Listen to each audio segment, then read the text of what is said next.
Hi, I'm Amy Steele with Desert Financial, and I'm sitting down with Barbie from our Wills and Trusts team to talk through the differences between wills and trusts. Can you give me a quick overview of these differences? Yes. At a high level, the difference boils down to the amount of control you feel you need for that asset to get distributed once you pass. Great. What are some examples of things I should consider before meeting with a Wills and Trust representative? Yes, some of the things that we would talk about are your goals, and that's really the foundation of helping you decide if a trust or a will is right for you. And some of the questions we'd go through are, who are your beneficiaries and how old are they?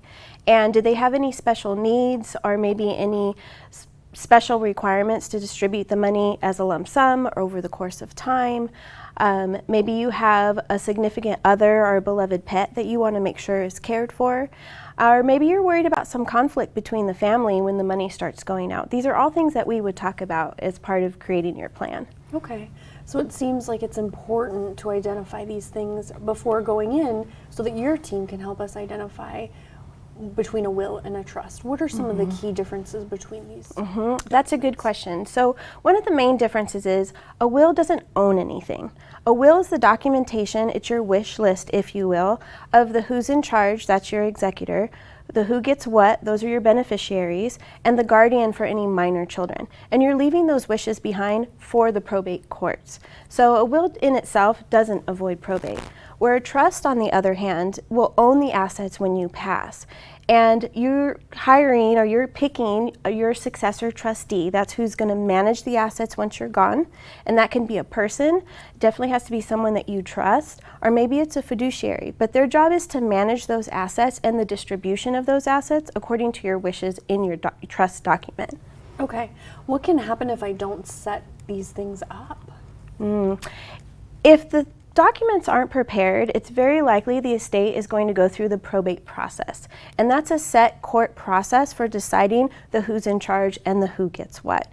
And that process can take months, it can take years. Every county in the United States has their own probate process, probate court, probate fees involved. And that's partly because thousands of Americans every year die without a plan. So once I've decided on a will or a trust and your team has helped me prepare these documents, is it good to go or will there be more work needed? That's a good question because there is some more elbow grease to put in order for your plan to be properly executed. So your estate plan is your sheet music that you've created for your band, let's say, and you're the band leader.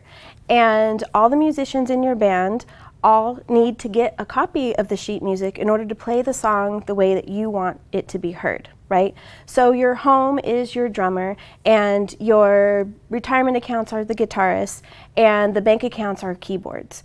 And you're going to provide that sheet music to all of those institutions in order for them to execute your plan and play that song. And sometimes there's a band member that leaves the band, and maybe you open a new account and to replace that musician. So it's important to provide the sheet music or your plan to that new financial institution so that they can execute your plan also. This is such great information. Thank you so much for sharing with us today. Can you do a quick summary? Yes. So to summarize, will versus trust really comes down to the amount of control you feel you need to distribute the assets or the estate once you pass. And either can avoid probate, but there is some extra elbow grease that has to be put in to do that. So let us help you with that process. Here are some ways you can get started.